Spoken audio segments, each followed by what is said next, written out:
Hello welcome back to my channel Bindu Diaries. అందరూ ఎలా ఉన్నారండి? Hope you all are doing good. ఈరోజు blog వచ్చేసి హోమ్ స్టైల్లో చికెన్ దమ్ బిర్యానీ ఎలా చేద్దామనే చూసేద్దాం.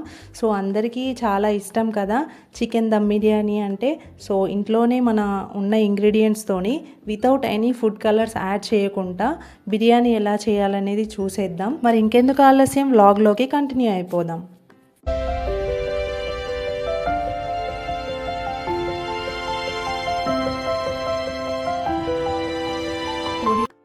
ఇక్కడ నేను 1 kg చికెన్ తీసుకున్నాను. చికెన్ బిర్యానీకి 750 గ్రామ్స్ తీసుకొని 250 గ్రామ్స్ వచ్చేసి కర్రీకి చేస్తున్నాను. బాస్మతి రైస్ వచ్చేసి నేను చూపించే గ్లాస్తో, ఇక్కడ చూపిస్తున్నాను కదా ఆ గ్లాస్తో 2 full glasses of basmati rice తీసుకున్నాను.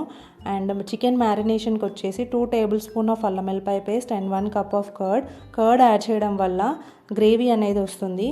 And whole garam masala and 1 table spoon of పసుపు, 2 టేబుల్ స్పూన్ ఆఫ్ కారం అనేది తీసుకున్నాను. బిర్యానీకి సరిపడిన ఆయిల్ వేసుకున్నాను. అండ్ 2 బిర్యానీ ఆకులు, 2 table spoon of garam masala, 1 table spoon of lemon, కొద్దిగా కొత్తిమీర, కొద్దిగా పుదీనా. ఇవి యాడ్ చేయడం వల్ల ఫ్లేవర్స్ అనేది ఈ మ్యారినేషన్ చికెన్కి పట్టి చాలా టేస్ట్ అనేది ఎన్హాన్స్ అవుతుంది. అట్లీస్ట్ ఒక 20 మినిట్స్ అయినా మ్యారినేట్ చేయాలి.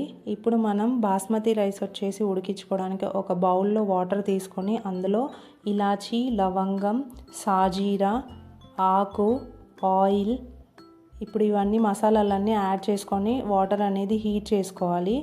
అండ్ కొద్దిగా పుదీనా, కొద్దిగా కొత్తిమీర అనేది కూడా యాడ్ చేసుకోవాలి. ఇప్పుడు తగినంత ఉప్పు అనేది రైస్కి సరిపడినంత ఉప్పు యాడ్ చేసి టేస్ట్కి సరిపడినంత యాడ్ చేసుకొని బాయిల్ చేసేసుకోవాలి. ఇలా మసిలేటప్పుడు రైస్ అనేది యాడ్ చేసుకుంటే రైస్ అనేది పొడి పొడిగా లాడుతూ ఉంటుంది. ఇప్పుడు ఈ బాస్మతి రైస్ వచ్చేసి 70% కుక్ చేసుకోవాలి.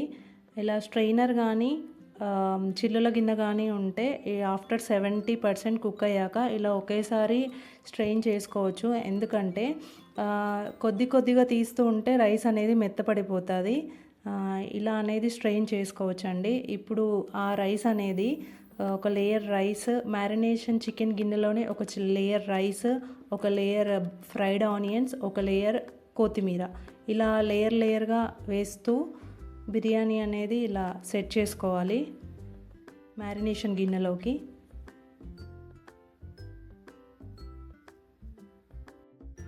సో ఇప్పుడు స్టవ్ మీద పెట్టే ముందు ఫస్ట్ 10 మినిట్స్ వచ్చేసి హై ఫ్లేమ్లో పెట్టుకోవాలి. నెక్స్ట్ 10 మినిట్స్ వచ్చేసి మీడియం ఫ్లేమ్, నెక్స్ట్ 10 మినిట్స్ వచ్చేసి సిమ్లో. సో ఇలా 3 అటెంప్ట్స్లో బిర్యానీ అనేది కుక్ చేసుకున్నారంటే బిర్యానీ అయిపోయినట్టే. ఆఫ్టర్ 30 మినిట్స్ మొత్తం ప్రాసెస్ అంతా అయిపోయాక ఒక 10 మినిట్స్ అనేది స్టవ్ మీద వదిలేసేయాలి. సో ఆఫ్టర్ మొత్తం కలిపి 40 మినిట్స్. సో ఆఫ్టర్ 40 మినిట్స్ చూసుకున్నట్లయితే ఇలా ఉంటుందండి బిర్యానీ. సో ఈ వ్లాగ్ కనుక మీకు నచ్చినట్లయితే లైక్ చేయండి, షేర్ చేయండి, కామెంట్ చేయండి. అండ్ ఫర్దర్ వీడియోస్ కోసం నా ఛానల్ని సబ్స్క్రైబ్ చేసుకోండి. Thank you for watching my vlog.